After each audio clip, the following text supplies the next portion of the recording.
woke one morning and yawned and stretched and put out his hand for his hammer that he kept by his bed.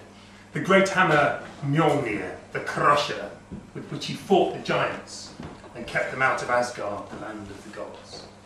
But on this particular morning when he reached out for his hammer, it wasn't there. Well, he leapt out of bed and he threw back the bedclothes and the hammer wasn't there, and he looked under the bed and the hammer wasn't there, and he searched the room and his hammer wasn't there. He went through the whole hall and he could not find his hammer. If there's any trouble in Asgard, the person to go and see is Loki, the god of mischief, because 9 times out of 10 he will be the source of your problem. And Thor went straight to Loki and grabbed him by the throat and said, "Where is my hammer?" And Loki said, "I haven't got it." And he was telling the truth for once. "I haven't got it. I've no idea where your hammer is." So they called a council of all the gods. And they sat around and decided, what are we going to do? If we don't have Thor's hammer, the giants will be in Asgard by tea time. They decided the only thing they could do is to send somebody out to hunt for it. And the obvious candidate, because nobody really believed him, was Loki. And Loki said, "Okay, I'll go and look for the hammer. But if I'm going to get it done by tea time, I've got to be quick. And I shall need to borrow the goddess Freya's cloak of feathers so that I can fly instead of walking." So Loki put on the cloak of feathers and he leapt from the window and he sailed out across Asgard and over Bifrost, the Rainbow Bridge, into Midgard, the land of men.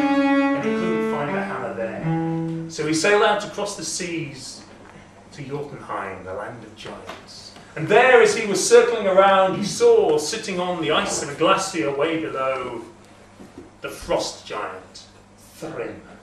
So he flew down and he landed next to Thrym. And Thrym smiled at him, a hideous, icy, cold smile, and said, "Hello, Loki. How are things in Asgard?" And Loki says, "Well, to be honest with you, Thrym, not good. We've lost Thor's hammer." "Yes," says Thrym, "I know. Because I've got it. And you won't have it back because I've hidden it 4 miles under this glacier where nobody can get at it but me. But I'm prepared to do a deal with you." "Okay," says Loki, "anything you like. I'm sure we can fix it up. Gold? We can sort that out for you." "I'm not interested in gold," says Thor. "What I want is a wife." "Well, I'm sure a big, strapping, handsome chap like you," says Loki, "can find a wife easily enough." "Aha," says Thrym, "but not just any wife.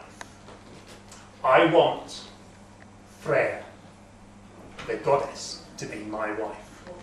"Ooh," says Loki, "now that could be a little bit tricky. Firstly, she's already married. Secondly, she's married to Odin, the king of the gods. And thirdly, well, I mean, she's a goddess."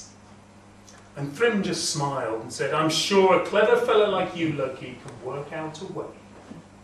Bring me Freya as my bride, and you can have Thor's hammer back." So Loki took himself back to Asgard and he went to the gathering of the gods and he said, "I've got good news and I've got bad news. The good news is I know where Thor's hammer is. The bad news is we can only get it back if Freya agrees to marry Thrym, the ice giant." Well, the gods said, "No, we can't do it. We can't let our most beautiful goddess go and marry a giant." And Freya herself said no. But Loki said, "There is no other way. I've offered him gold and he won't have it. There is no other way. We've got to do it. Freya, get your wedding dress on, love. You're going to get married." And Freya was so mad. Her hair stood out on end. Her eyes bulged and her neck swelled up so that her necklace burst and all the little beads shot across the floor. Heimdall, the watchman of the gods, says, wait a minute. I've got an idea. We will send a bride to Thrym. We will send him Freya, except that it won't actually be Freya. It'll be somebody dressed up as Freya." "Good idea," says all the gods. "Good idea," says Freya. And I think the best person to dress up as Freya will be Thor! The giants thought this was a great laugh. Thor, the biggest, most muscular, most bearded of all the gods, could dress up as a woman. But they all decided, apart from Thor, that it was an excellent idea. He had no choice. They made an enormous dress for him, which he put on.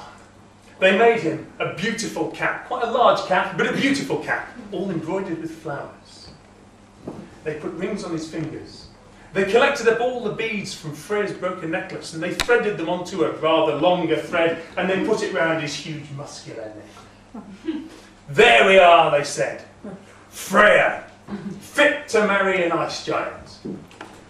Apart from the big red beard, a large veil was made. And this huge veil was draped across Thor's red face and his red beard. And Freya loaned him her very own chariot, pulled by 2 cats. All of the Norse gods have chariots pulled by bizarre animals. 2 cats is for Freya. And Loki dressed up as a bridesmaid and went with him.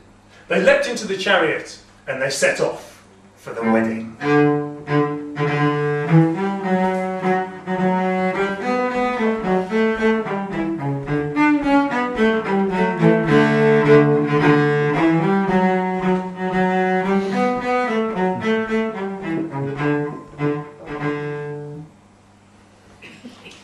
When they arrived in Jotunheim, Thrym looked out of his window and there he saw, coming across the ice, a fine chariot drawn by 2 cats with a goddess and her maidservant in it.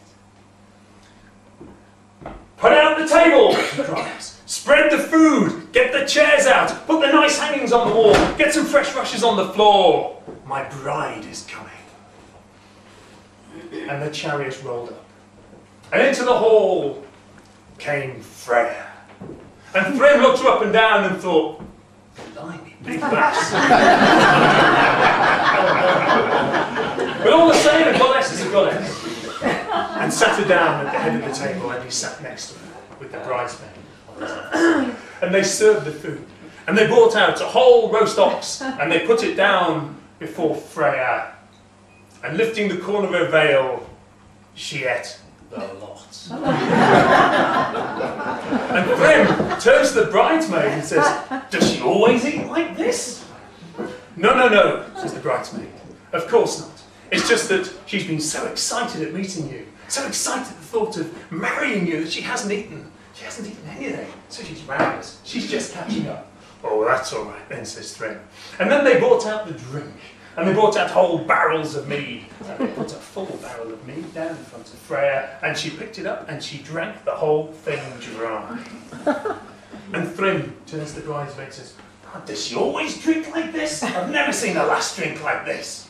"No, no, no, no, no," says the bridesmaid. "It's okay, she doesn't always drink like that. It's just that she's so excited at marrying you that she hasn't drunk anything all the time we've been travelling here. She's just a bit thirsty."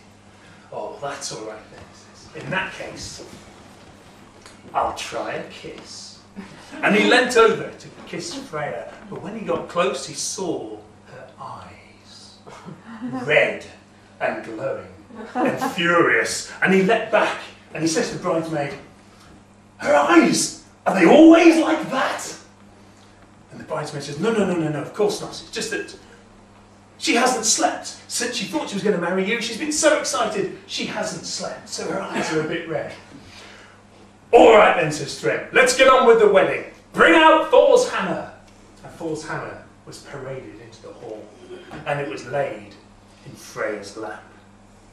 And Freya's big, hairy knuckles closed over Thor's hammer, and she smiled grimly. And she ripped off her veil.